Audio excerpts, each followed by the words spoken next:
Good evening and welcome to Behind the Headlines. Today is Wednesday the 13th of October 2021, and in this programme tonight we'll be discussing where is the Ark of the Covenant. Now, for fans of Indiana Jones like Regan and myself with that Hollywood blockbuster known as Raiders of the Lost Ark, we will be asking where is the Ark of the Covenant. Now, there was an excellent article in the Sun newspaper written by Patrick Knox which actually said that the Ark of the Covenant could be in 4 different locations according to the new evidence. So that the first one was suggesting that the Ark of the Covenant is residing in Ethiopia, another theory that it's in Mount Nebo in Jordan, and the other theory is that it's in Jerusalem under the Temple Mount or Mount Moriah. So the big question is, where is the Ark of the Covenant? Is it relevant to Bible prophecy? And how important is the Ark of the Covenant? Regan, it's great to see you. And this programme, as we're touching on today, just reminds me of that incredibly iconic film of the 80s I grew up on with Harrison Ford, Indiana Jones, the Raiders of the Lost Ark. And my wife can tell you I can watch that film over and over again, together with Back to the Future and a few other films. That whole decade was ripe with some rich entertainment material. But I mean, what child from that era, 80s and 90s, didn't at some point want to be Indiana Jones? I remember having, even sort of in my teenage years, I got myself a brown leather jacket, which pretty well looked like the real deal. Apart from lacking the fedora. I did look for a fedora, I just didn't have a face really that... You do now. I think the fedora would work now, but when you're 14 or something, you think, this is a bit disappointing. It's not quite fitting, right? But I mean, the Ark of the Covenant. Imagine if we were to actually find it. This would have to be the greatest archaeological discovery of all time. I think of all time. I mean, viewers maybe correct me if you think that there's a better archaeological discovery. This beats the soldiers in China. This beats pretty much, it beats Tut's tomb. It beats all of these things because for centuries, millennia even, this has been such a key element of discussion. You can go all the way back to the rabbinic era of Judaism post the time of Christ on earth and discover rabbis speculating where the Ark of the Covenant is. An incredible thing. So on a quest to find it in tonight's programme. Yes. Yeah. So according we'll be unveiling it here. Oh, absolutely. Yeah, we already did. We just unveiled it on the screen just a minute ago. We just unveiled it then. So we have here that, according to this article, that biblical archaeologists have claimed to have narrowed down the locations that may be the secret hiding place of the legendary Ark of the Covenant. So just to let you know, we are live, we are interactive, so love to know your views and your opinions. Where do you think the Ark of the Covenant is located? It also says here that the sacred relic known as the Throne of God has been sought for centuries by archaeologists, and a search made by the famous but fictional 1981 Steven Spielberg film Raiders of the Lost Ark.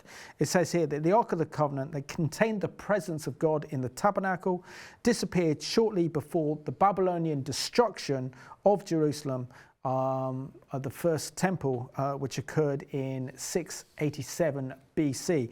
There are some biblical scholars, however, believe that the Ark of the Covenant was actually destroyed by the Babylonians, but I think we can dismiss that one primarily because when we look through the book of Daniel, we see that the temple artifacts were brought to Nebuchadnezzar's throne room.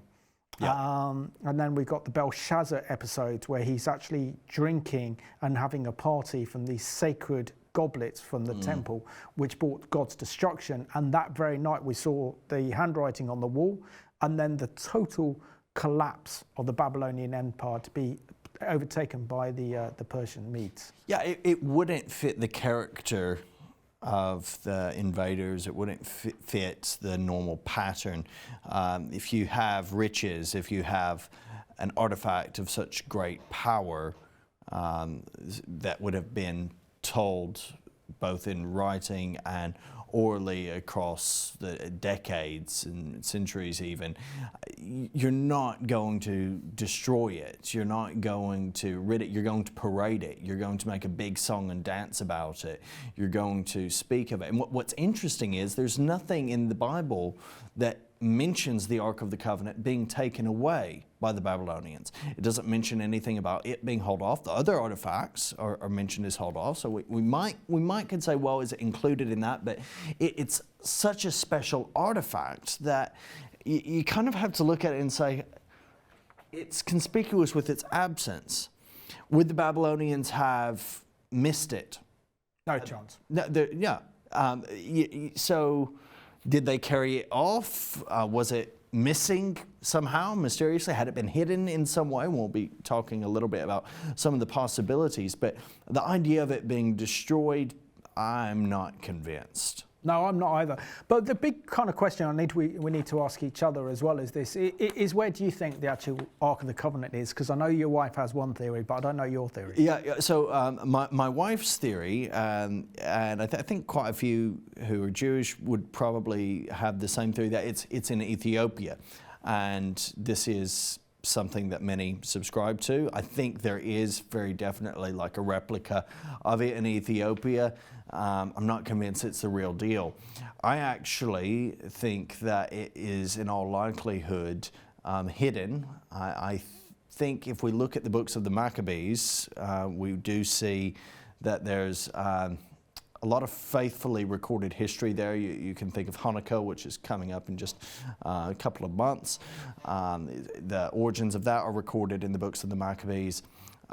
All of the reformers going, back to the days of the early church as well, these books were held to not be on par with Scripture. They weren't believed to be the Word of God, but they were included in copies, in manuscripts of the Bible once printed, as important for history and teaching certain lessons. In the book of 2nd Maccabees, there's actually a whole description as to, what it says. Jeremiah, the prophet, was involved in its hiding. If I could just read here, 2nd Maccabees 2, verse 1 says, "We know from the records that Jeremiah the prophet instructed the people who were being taken into exile to hide some of the fire from the altar, as we have just mentioned.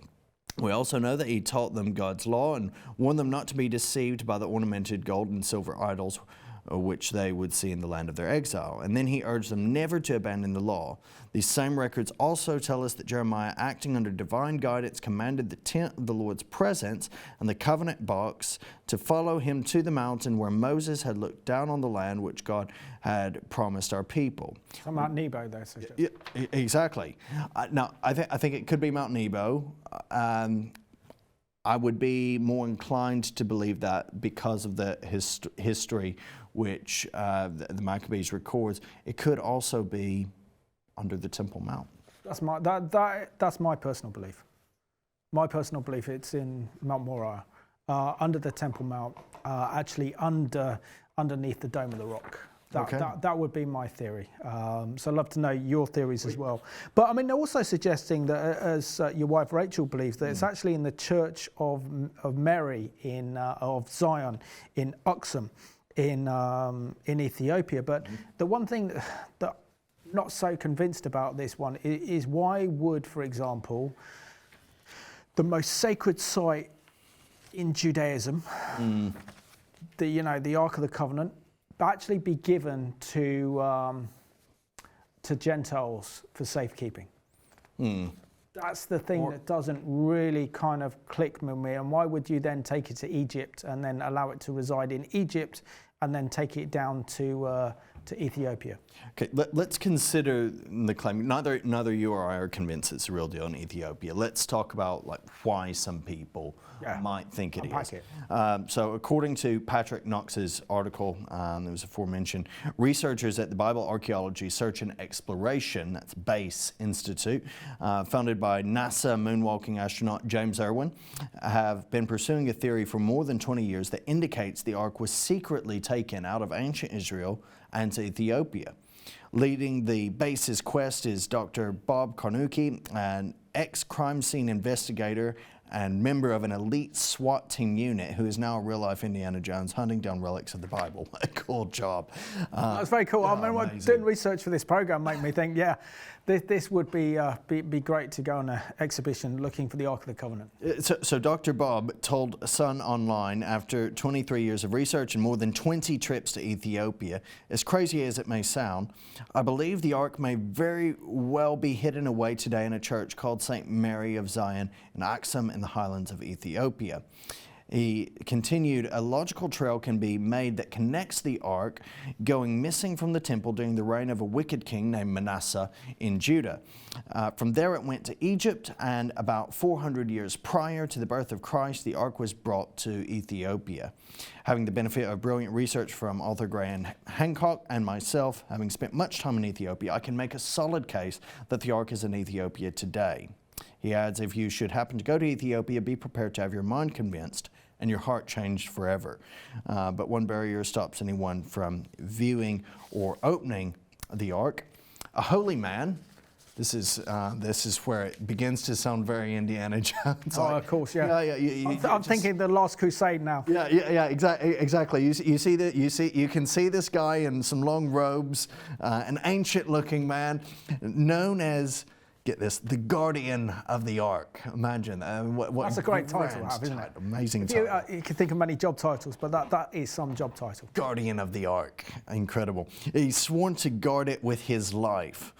Very much like Indiana Jones and Temple of the Last Crusade. Just the Last Crusade. Yeah. The suspected route begins in around 687 BC when King Manasseh took the throne of Judah. Jews escaping persecution moved the Ark from King Solomon's temple, located in today's Temple Mount in Jerusalem, and moved it down the River Nile to a small colony on Elephantine Island.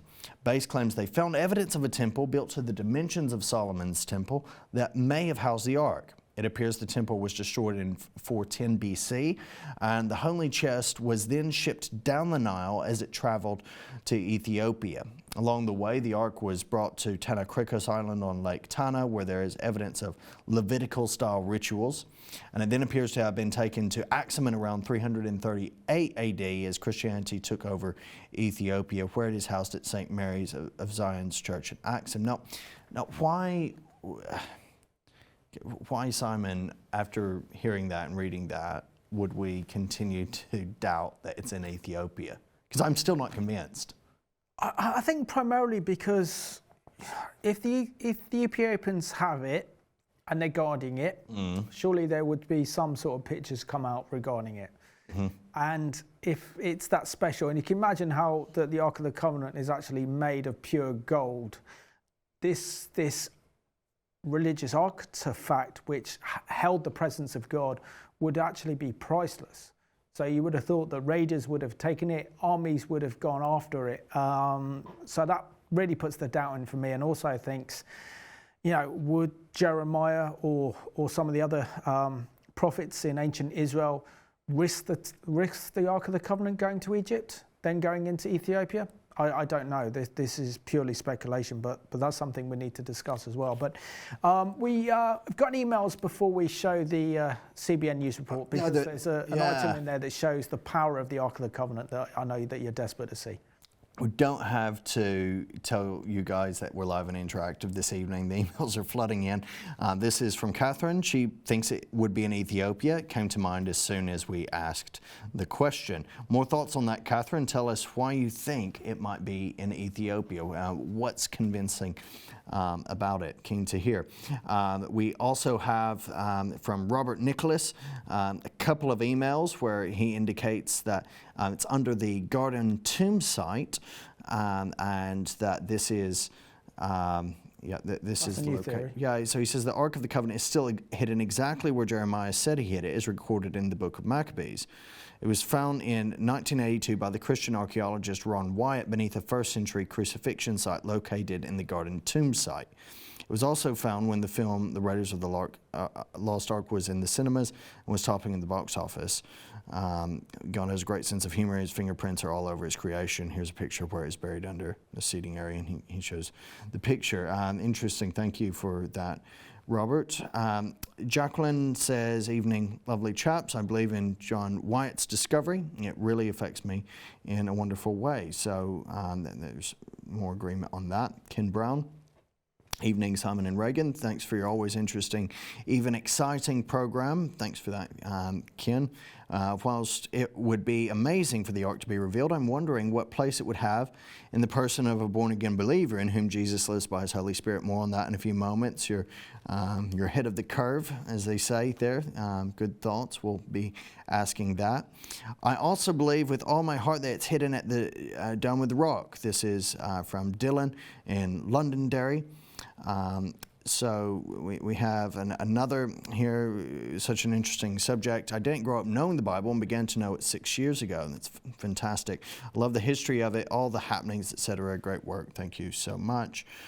So it kind of seems that there's a little bit of split as we're kind of thought there would be a bit here. Yeah, no, I thought we would be. Let's go and see what Chris Mitchell thinks and CBN think where the Ark of the Covenant actually is. Researcher and author Harry Moskoff took CBN News through the Western Wall tunnels, up to the ramparts of the Temple Mount, and into the chambers surrounding Judaism's holiest site. His book, The Ark Report, chronicles his two-decade quest to find the legendary icon. So here we are approaching the three arches. He says one theory is that it was taken out of the temple and carried to Jericho 18 miles away.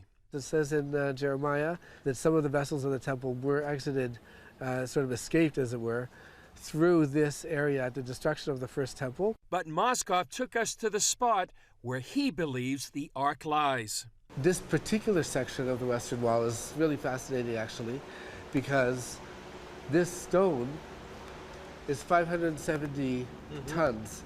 Moskoff believes a key clue lies behind this giant rock, and says high-tech search tools give credence to his theory. 2 years ago, there were tests done by the University of Nebraska, sonar tests, etc., using electromagnetic waves. And they actually found what's called a storage space across from here.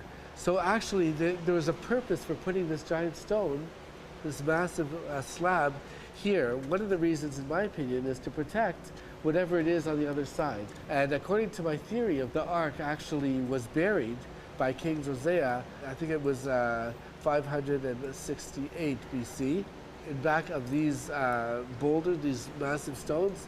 In fact, underneath the Temple Mount lie dozens of underground tunnels and chambers.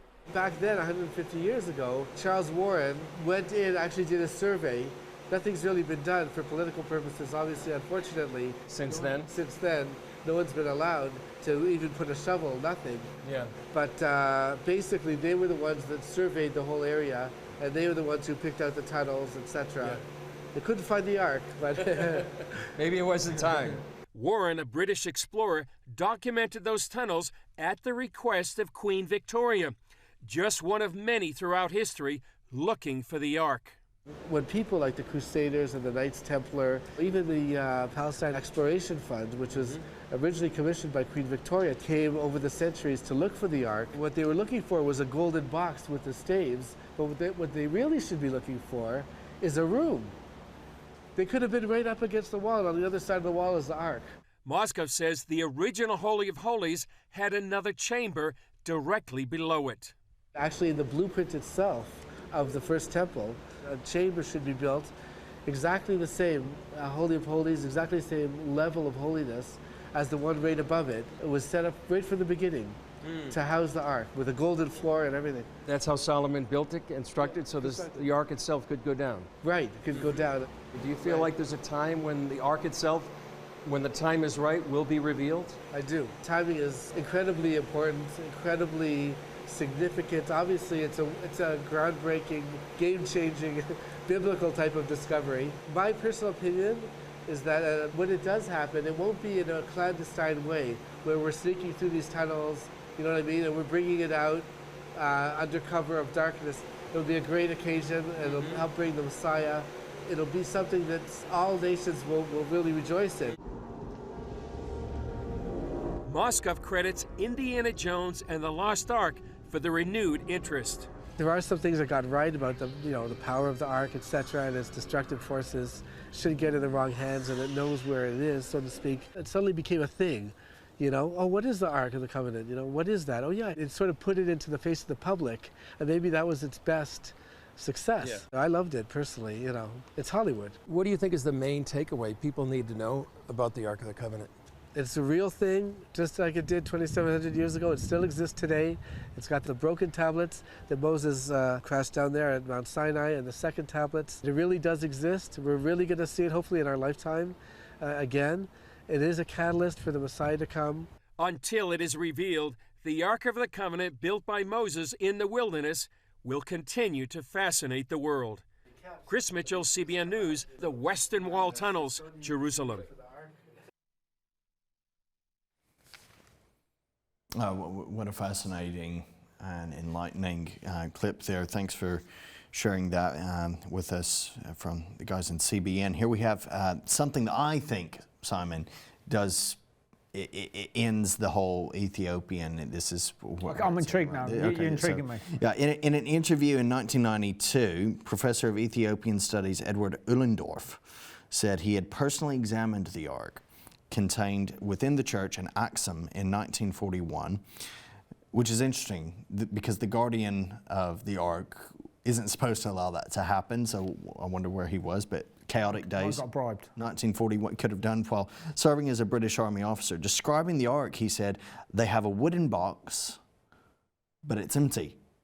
Okay, it's acacia wood overlaid with gold, right? But just a wooden box that's empty. Middle to late medieval construction.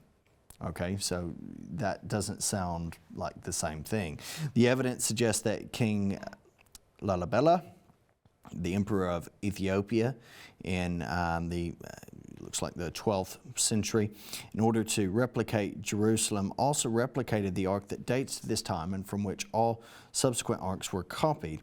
It also does not go without note that these arks draw many people to these areas from which a lot of money is earned. Yeah, this is the thing, Robert. I think you're onto something there. One of the things I've found, Simon, almost anywhere you go, but especially when it comes to dealing with sites or artifacts of import, of interest to Christians in particular, is the commercialization of these things. So whether it's the body of James being in Spain, in Santiago de Compostela, or whether it's the Ark of the Covenant in Ethiopia, or whether it's, is it the Garden Tomb? Is it the Church of the Holy Sepulchre? Is it some other place where Jesus was buried? There's so much commercialization of these things. Loads of other emails in support of this idea that it's actually under what's believed to be Golgotha. No, I have heard that theory, and the idea that the cross where Jesus was crucified, his blood ran into the mercy seat underneath. Yes. What makes that a little bit difficult to ascertain is that they haven't found and came out with the Ark of the Covenant under their, and especially with today's technology. I mean, the Israelis have developed these ultrasound technology where they're able to pick up sound, they're able to pick up objects deep underground, and I'm sure that would have come out. So don't know about whether that is completely true and whether that can be validated or not. I think that was the main issue surrounding that, whether it could be validated. But yeah, I particularly heard that in the 90s. Regan, I think it's important as we're discussing the Ark of the Covenant, it's important to discuss what is the Ark of the Covenant. Yeah, absolutely. And it's important to unpack the scriptures regarding the Ark of the Covenant, because this contained the presence of God. And what I learned today, I didn't know before, is that the Ark contained not only the 2 tablets of stone in which the 10 Commandments were written on, you also had Aaron's rod, and there was a pot of manna as well inside the Ark. Yeah. So it's important, you have to ask, okay, why would this be the greatest archaeological discovery? Why was this the subject of an Indiana Jones movie? Why are we talking about it with such excitement even this evening? Why does it really matter what the theories are? Why is it exciting in one way? Well, the Ark of the Covenant was one of the signs of God's covenantal presence with his people. It was to be housed in initially the tabernacle, but then ultimately in the innermost sanctuary of the Holy of Holies upon the building of the temple. It was to be carried in a precise way. No one could lay their hands directly on the Ark of the Covenant. We see when one well-meaning individual tries to, upon recovering the Ark of the Covenant after it was stolen by the Philistines, he tries to steady it. It's on a cart, and so he reaches out and he touches the Ark, and he actually drops down dead. So immense power that we see this Ark reflects. There were certain rules that God had given to the priests who were supposed to carry it. They were supposed to carry it onto rods. And only the Levites could carry it. Only the Levites could carry it, exactly. And they had to be consecrated.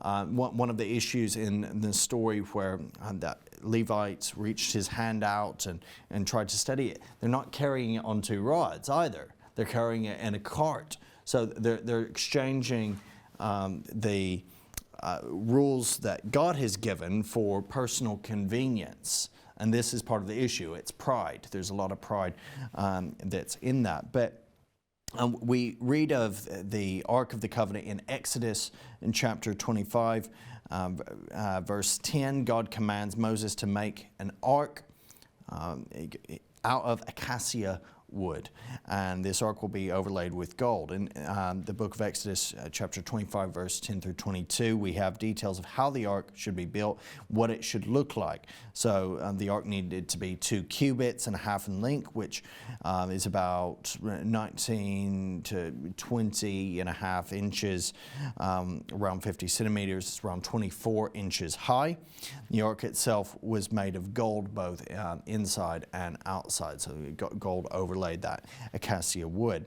It was carried by 4 rings of gold with 2 on each side, with a pole of acacia wood to carry the ark, and this was meant to be a permanent fixture. God required that the ark should have a cover, an atonement cover that was called the mercy seat, built with pure gold. It had the same dimensions in length and breadth as the ark, and there were cherubim, and there were images of the cherubim at both ends of the mercy seat. And the cherubim had their wings spread facing one another, and this symbolized the angel's readiness to do God's will. Many of you would have seen the image of the ark, the graphic that we were showing a few moments ago. Absolutely. God dwelled above the mercy seat.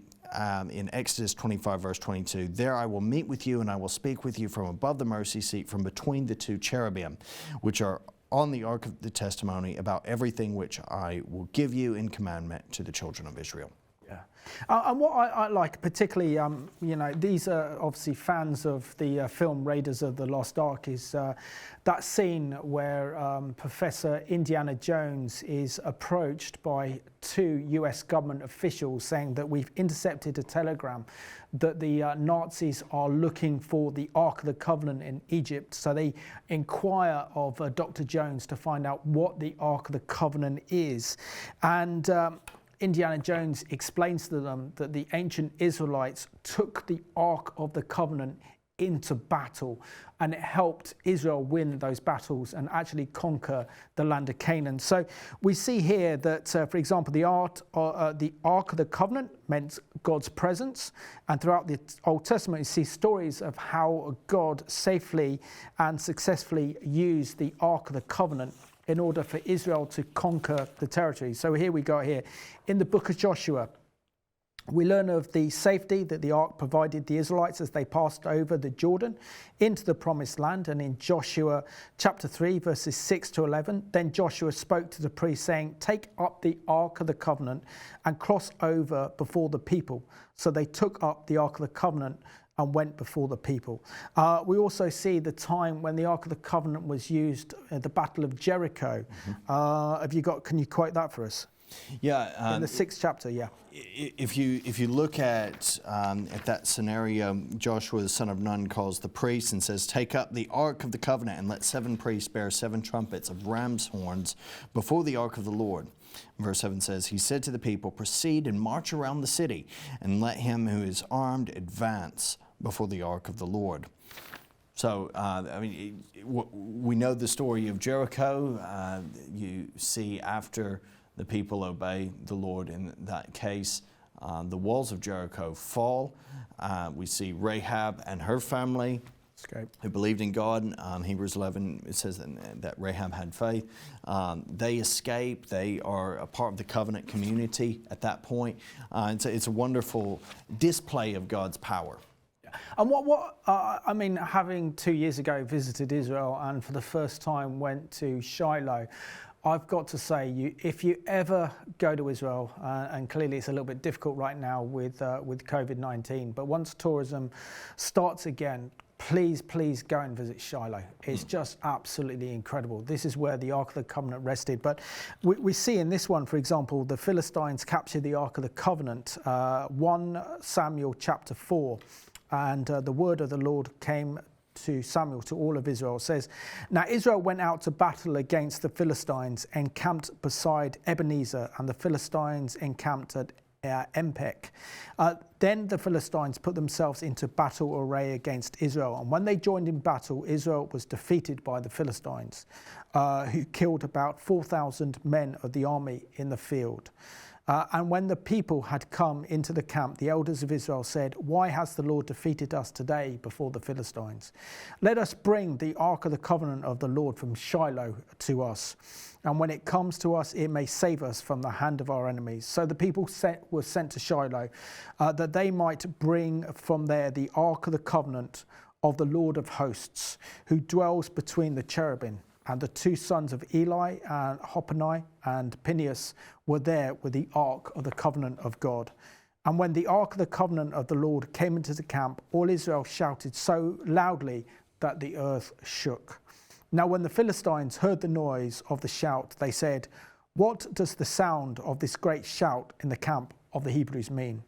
Then they understood that the Ark of the Lord had come into the camp. So the Philistines were afraid. For they said, God has come into the camp. And they said, woe to us, for such a thing has never happened before. Woe to us. Who will deliver us from the hands of these mighty gods? These are the gods who struck the Egyptians with plagues. And with all the plagues in the, my notes here, in the wilderness. Be strong and conduct yourselves like men, you Philistines, that you do not become servants of the Hebrews, as they have been to you. Conduct yourselves like men and fight. So the Philistines fought, and Israel was defeated, and every man fled to his own tent. There was a great slaughter, and there fell Israel 30,000 foot soldiers. Also the ark of God was captured, and the 2 sons of Eli, Hophni, and Phineas died. So then, of course, we have that amazing story where the Philistines take the Ark of the Covenant to Gaza, and they put it next to their own god, Dagon. Yeah. And then the presence of God is there, and Dagon, their great god, falls to the floor. Yeah, it's an amazing story. You see that every time the Philistines tried to move the ark, every time they tried to they meet catastrophe. To the point that eventually it's like, please take this, remove it from us. And eventually the Israelites come and reclaim what was theirs. And we see that God showed his might and power even among the Philistines at that point. And we still have some emails coming in. Thank you all. It's impossible to get through the amount that we've received. But here's someone. It's obvious where the ark is. Buried under the Temple Mount. Read Josephus. This is agreeing with you. Simon's agreeing. Read Josephus. He states that the Roman army surrounded the area and anyone trying to escape was easily stopped. How could the ark carried by 4 priests get through? Now, the ark was brought back to the temple by Josiah after being hidden during Manasseh's evil reign. This is from Tom.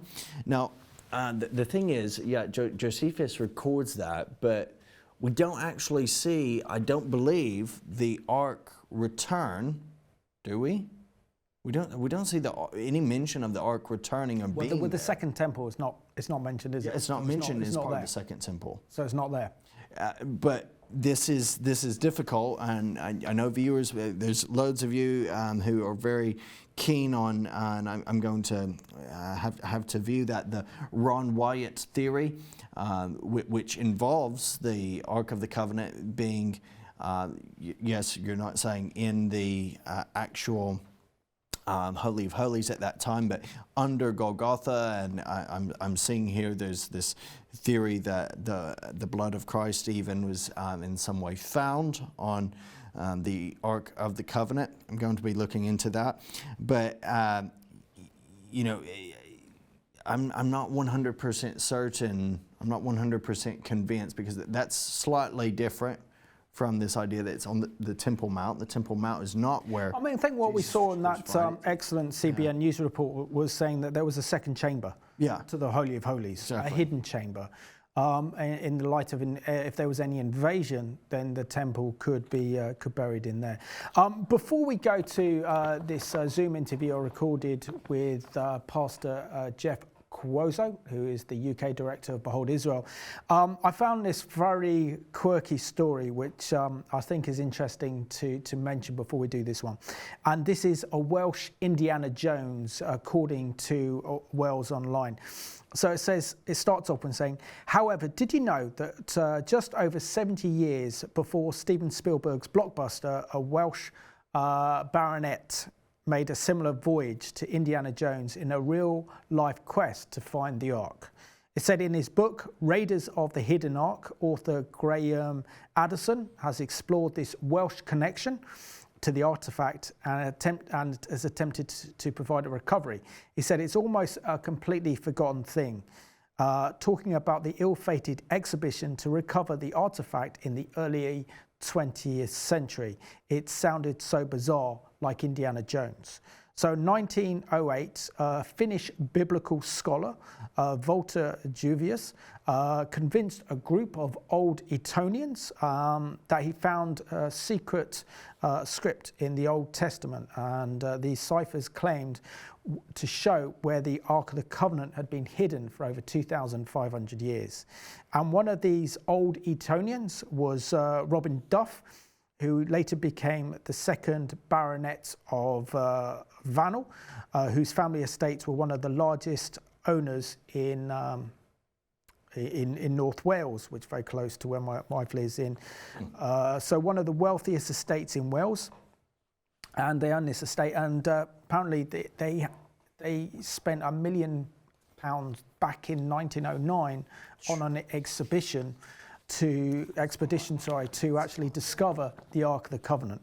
And so this is one of the funny parts. It says here that believing the Ark of the Covenant to be hidden in tunnels just outside the city in Jerusalem, the expedition, including Duff, had bribed the Ottoman ministers to gain permission to dig there and had promised to share the proceeds of their work. Wearing his lifeguard's dress uniform, including the helmet, gunlet and boots, Duff must have looked quite out of place in Jerusalem.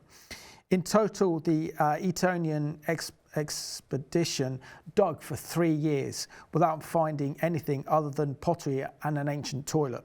In desperation, they resorted to bribery and gave 100 gold sovereigns to the guardian of the Haram al-Sharif, known as in English as the Temple Mount, to allow to be dug a secret place at night in the Dome of Rock, one of the most religiously sensitive places in Jerusalem. And legend has it that they fell upon a curse. So here was the first Indiana Jones, and he was actually Welsh. So now we have a Zoom interview that I recorded earlier today with Pastor Jeff Quozo.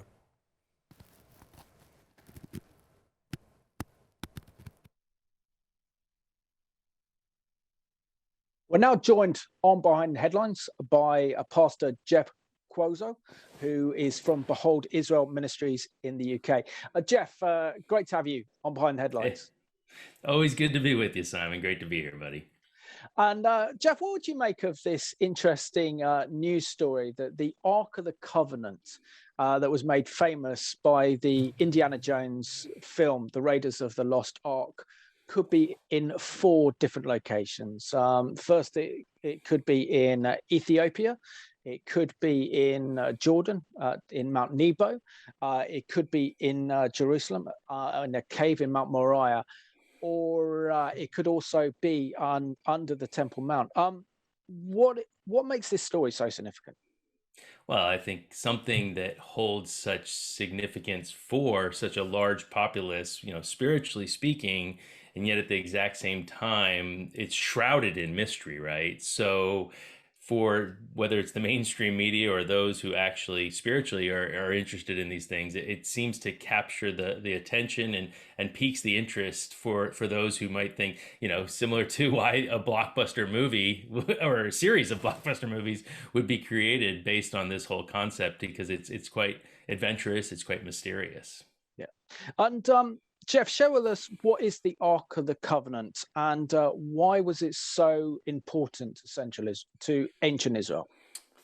Well, the Ark of the Covenant is something that God instructed the nation of Israel to build while they were in the wilderness for the tabernacle. And really what it is it's a representation of God's presence among his people. And so therefore you see that he was going to instruct them specifically in the things that they would put in the ark, for example, the 10 Commandments. And what this really represents is the holiness of God. And so it shows us, it reveals to us that God is a holy God. And honestly, as his presence is with us, man can't just have access to a holy God, because otherwise, well, in our sinful fallen condition, we would be consumed. It's like you and I trying to get in a rocket ship and go to the sun. We would just be consumed, and that's the same way. And so this is really a representation of the holiness of God dwelling among his people. And Jeff, the Ark of the Covenant itself contained the 10 Commandments written in stone together with Aaron's rod. Why do you think it's significant, the Ark of the Covenant that contained the presence of God would actually have the 10 Commandments written in stone with inside it?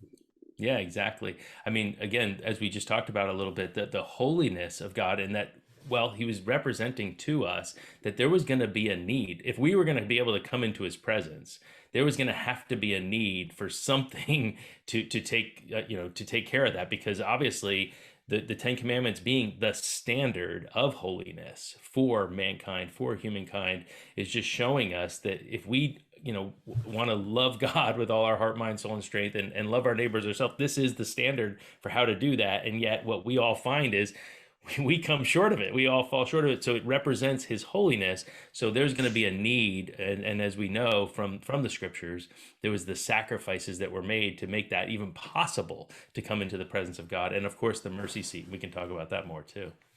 And Jeff, we know that the Ark of the Covenant went missing with the destruction of Jerusalem, and of course the first temple by the Babylonians in 687 BC. There have been reports that it's travelled to Egypt and rested at the Church of Mary of Zion in Ethiopia. Others point to the fact that the Ark could be in Mount Nebo in Jordan or under the Temple Mount in Jerusalem. What are your thoughts about where the Ark is located? Well, I mean, it's fun to speculate, right? It's fun to speculate. Maybe it took a trip down the Nile and it is somewhere. It's been hidden here. It's been hidden there. You know, obviously, Simon, I don't know. If I did, clearly, I wouldn't be sitting here right now. But the point being, it is interesting in the fact that I would probably, if I'm honest, I would lean towards maybe somewhere there under, whether it's under the Temple Mount or hidden in a cave close by. Well, you know, I think we could safe to say it wouldn't be the first time that something biblically significant had been unearthed in a cave in Israel since the nation of Israel has been back in the land. Think about Qumran and the Dead Sea Scrolls. So it's very possible that's where it is, and I think that could play into some of these end time events that we're seeing, because there is coming, you know, a third temple, and maybe that will be unearthed as preparations are made for that. It's curious. Absolutely. And also we know that archaeologists have been searching for the Ark of the Covenant for centuries now. And, you know, the latest inspiration was the 1981 film produced by Steven Spielberg himself, Raiders of the Lost Ark, which starred Indiana Jones on a quest to discover the Ark of the Covenant before the Nazis could get their hands on it. Why do you believe that the story of the Ark of the Covenant, or finding it, has really captured the public imagination right across the world with this film? Yeah. Well, I mean, again, it's, as we've kind of alluded to, it's something that has significance, and it really does carry with it this question of, is it literally, you know, as portrayed in the movies, right? Like if you were to open the lid, like you'll just be consumed. Is there? It's this mystery that everybody kind of wants to know. So it does play out as a real action adventure, you know, situation. And here's the fact, like, yeah, this is something fictional that was created by Steven Spielberg and Harrison Ford, but the truth is, you know, could we find ourselves moving from fiction into fact, that actually you real life find this? And so I think that just that kind of concept, or to think that we could actually move from this just being a fictional story that everybody enjoyed watching into the real life adventure, I think that probably piques people's interest and imagination. Absolutely. And why would the discovery of the Ark of the Covenant be the greatest archaeological discovery of all time? Well, again, if we were to, you know, think this through a bit, I'm sure we could come up with a lot of different reasons, but one of those is just simply that it tells us that God Almighty, the creator and sustainer of the universe, has been in our presence in this earth, and just as he said he would be, and he was. And so I think the reality that God has invaded our, you know, time and space, as it were, and we have a physical representation of his presence on earth, that for me, it would be the reason I would say this is such a significant find. Absolutely. And how do you think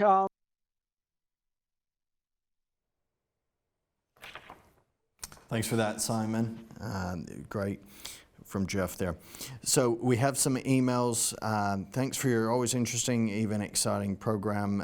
But the question was asked, this was from Ken earlier, I'm wondering what place it would have in the person of a born-again believer in whom Jesus lives by his Holy Spirit.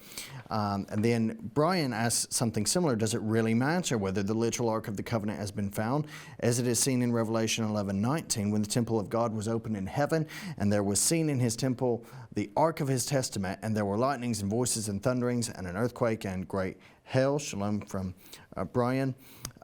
We have that same passage referred to by Francis, last mentioned in Revelation 11:19. Then God's temple in heaven was opened, and within his temple was the Ark of his covenant.